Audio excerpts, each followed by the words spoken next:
All praises to Yahweh Bahashem Yahweh Shai. So, as you can see, recently we've heard that Trump wants to go to war with Nigeria over their persecution of Christians over there. Now, of course, if you have any sense, you know that pretty much basically 10 times out of 10, these politicians and presidents are usually lying about their true goal, right? And this woman's going to get into it. Was using military intervention of Nigeria. Military intervention of Nigeria is really about access to Niger, Burkina Faso, and Mali, the alliance of Sahel states. This is going to be an intervention on behalf of France. Ever since Niger nationalized its uranium assets, the same uranium that France was using, stealing to run its nuclear reactors to make itself a nuclear power, a superpower, Niger is asserting its own sovereignty over its natural resources, same as Burkina Faso, same as Mali with its gold, Burkina Faso with its gold and other resources. So this is making NATO very nervous. Countries like Ivory Coast have expelled French troops from their country, Chad as well. Also, Senegal as well kicked out French troops. Remember, West Africa is where France gets all of its power from. Without total domination, subjugation, and sabotage of West African states, France has absolutely no power. It is toothless. Right now, 14 West and Central African countries use something called the CFA franc. It is a currency that is backed, that is attached to the French franc at first and now the euro. These 14 countries are required to pay half of their foreign exchange reserves paid back into the French treasury. And if these countries say no, also remember that Abuja in Nigeria is the seat of ECOWAS, the Economic Community of West African States. This is a regional economic bloc that seeks to put all of these West African states under the control of the African Union and, by extension, the European Union. That is why you will find that the people of Nigeria are the very last to benefit from the resources of Nigeria because of economic blocs that do not favor the prosperity of African people like ECOWAS. And so Bola Tinubu, the president of Nigeria, is very disgruntled that the alliance of Sahel states of Niger, Mali, and Burkina Faso want to exit ECOWAS, have actually exited from ECOWAS. They do not want to be under the yoke of imperialism any longer. So this is all about France losing its grip and viability as a world superpower. So America wants to intervene on its behalf. Trump threatening. Right. So as you can see, uh, the main reason most likely Trump wants to invade Nigeria is because, well, it's because France needs Nigeria. It's because France needs the West African nations, right? Now we know there are Israelites over in West Africa too, and we see that pretty much the whole entire world is getting tired of Esau's imperialism, right? They're getting tired of Esau's plundering. They're getting tired of Esau stealing the resources. And France has been really taking a lot of L's lately. I mean a lot of L's. I mean France has sent many times to assassinate Ibrahim Traore, and all the assassinations on Ibrahim Traore have failed. At the same time, France is also getting kicked out of the West African nations. Their military is getting kicked out. You even have the American militaries, I believe, getting kicked out. And you also have France, who truly depends on Africa to and not just Africa, West Africa. You truly have France truly really depending on West Africa to pretty much uphold their economy, to uphold their way of living, right? But the thing is, you have these West African nations just tired of France. They're tired of these Edomites. They want to be independent, right? And the thing is they're tired of the occupation under these Western powers, right? So you have these Western nations that love to lie and say that, they're great all by themselves, when really the only reason why these Western nations are great is because Well, for one, with America, the Israelites built up America, right? When it comes, if you look at the stock market and all this stuff, that really came from the oppression of the Israelites, right? So, and then also America has been stealing and plundering. So even America isn't a self, even America didn't do it by itself. Esau loves to say that, they did it by themselves, and they didn't, right? They did it on the backs of everyone else around the world, right? Because they would either plunder, you would have Britain, France, just doing mass genocide. So now the music is starting to get quiet. The music is about to stop, and these Western nations are losing their power, and the era of Esau ruling is truly coming to an end. For it says in 2nd Ezra chapter 6, verse 9, Esau is the end of the world, and Jacob is the beginning of it that followeth. Right? So this is Esau's. So when you have Esau and Trump, who's also an Edomite, trying to invade Nigeria and trying to destroy Nigeria, to try to plunder Nigeria, that's Esau trying to keep the reign forever. That's Esau trying to be a superpower forever. But however, no nation can go beyond a boundary that Yahweh has set. So let's get this out right here. Itself for more than In order for a culture to maintain itself for more than 25 years, there must be a fertility rate of 2.11 children per family. With anything less, the culture will decline. Historically, no culture has ever reversed a 1.9 fertility rate. A rate of 1.3, impossible to reverse, because it would take 80 to 100 years to correct itself, and there is no economic model that can sustain a culture during that time. In other words, if two sets of parents each have one child, there are half as many children as parents. If those children have one child, then there are 1/4 as many grandchildren as grandparents. If only 1 million babies are born in 2006, it's hard to have 2 million adults enter the workforce in 2026. As the population shrinks, so does the culture. As of 2007, the fertility rate in France was 1.8, England 1.6, Greece 1.3, Germany 1.3, Italy 1.2, Spain 1.1. Across the entire European Union of 31 countries, the fertility is a mere 1.38. Historical research tells us these numbers are impossible to reverse. In a matter of years, Europe, as we know it, will cease to exist.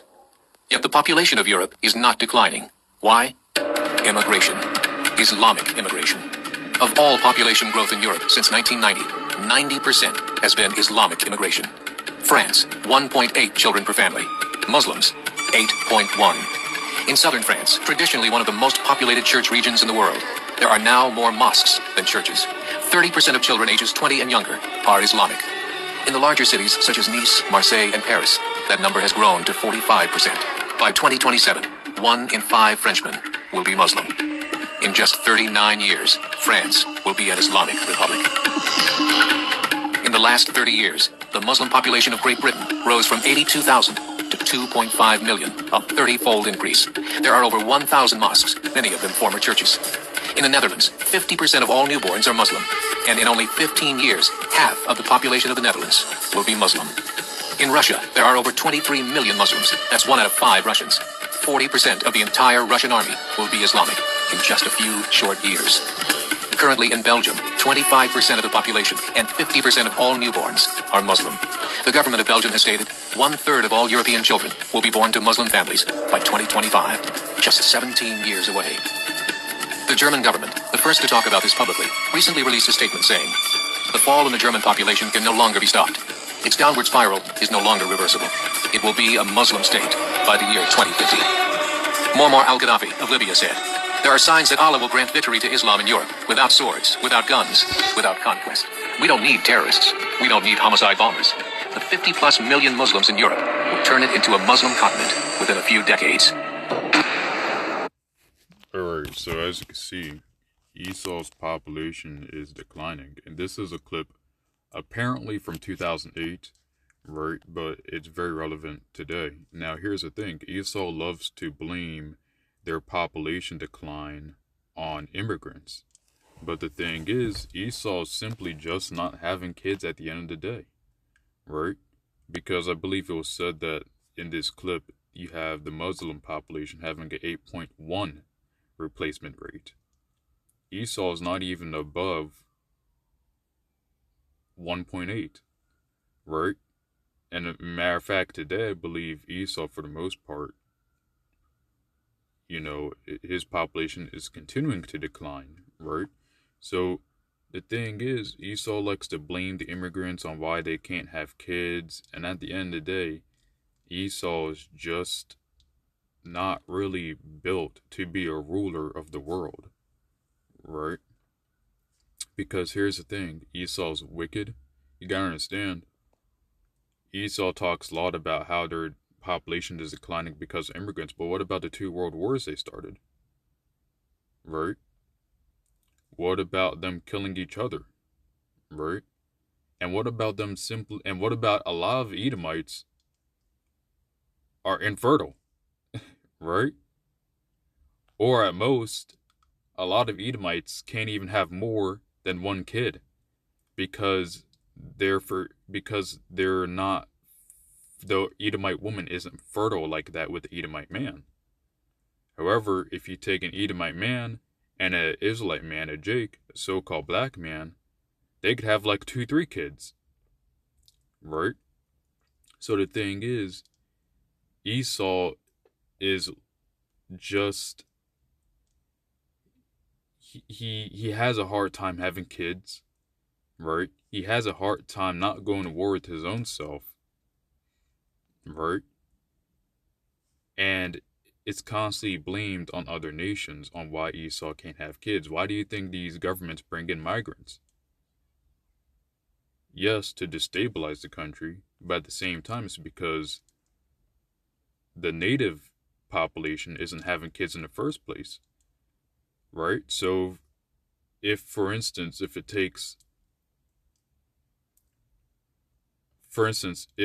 a million kids or less than a million kids aren't even able to cut it to enter the workforce 10 years later, then what is that nation supposed to do besides bring in migrants? Right?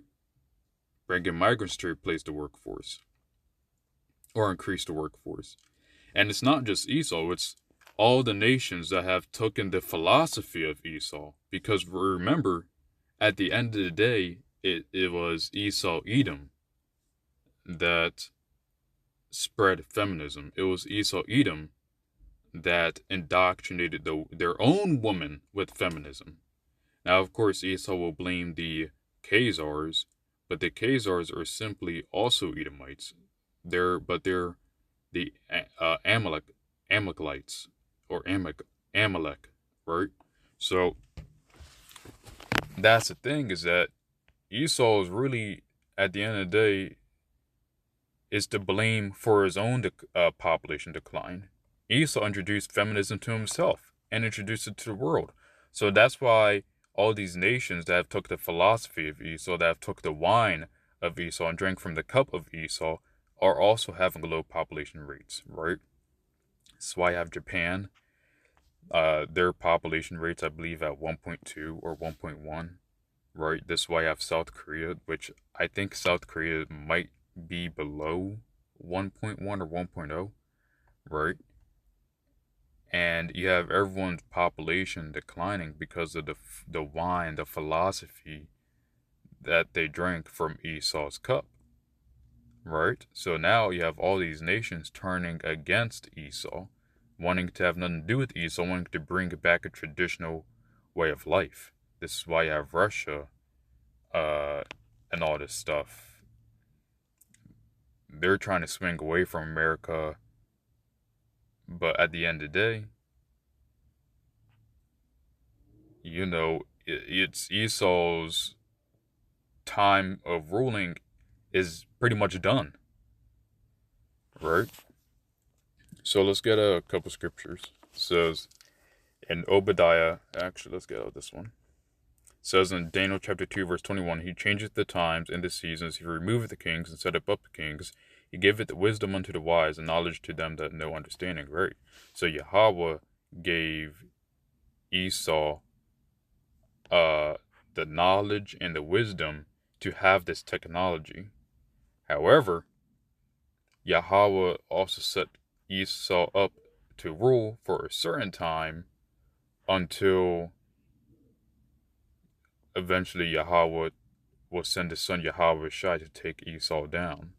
So let's get Obadiah chapter 4. Though thou exalt thyself as the eagle, and though thou set thy nest among the stars, thence will I bring thee down, saith the Lord, right? So right now you have Esau coming out with these breakthroughs where I believe I read this one article that they were able to make a new virus that could kill other viruses, basically a super virus, right? Or they were able to have these medical breakthroughs and all these type of breakthroughs. But however, it's a sneer because Yahweh will bring Esau down when Esau feels like he is at the top of the world. And Esau right now does feel like he's in the top of the world. He feels like no one could take him down. And this will be, and that's why there's a saying that goes, the bigger you are, the harder you fall. Right? In this case, Esau will have a very big fall. Right?